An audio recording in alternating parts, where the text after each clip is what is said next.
Yo, this is Zach, and you're watching 90-Second Church. If you like what you see, take a moment to subscribe on YouTube, follow us on Facebook. We're in the midst of our series called The Journey Home, which tells the biblical story of Nehemiah, who traveled to his ancestral home of Jerusalem to rebuild the ruined city walls. And each week we're choosing a word that reflects Nehemiah's journey and how that word might look in our own lives. So let's see what's happening in the rebuilding process. Let's check in on Nehemiah. This is Nehemiah 4, verses 10 through 11. Then the people of Judah began to complain. The workers are getting tired, and there is so much rubble to be moved. We will never be able to build the wall by ourselves. Meanwhile, our enemies were saying, before they know what's happening, we will swoop down on them and kill them and end their work.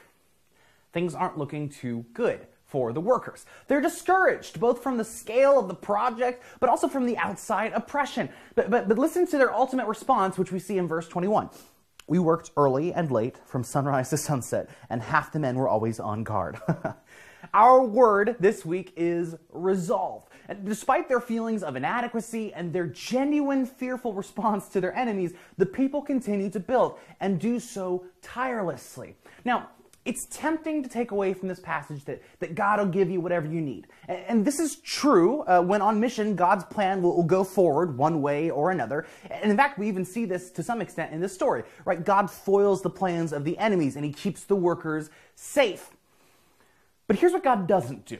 All right? He doesn't give them a supernatural energy. All right? They don't have this Samson moment where suddenly they can just do physically impossible things. He does not fortify their strength. Rather, he fortifies their resolve.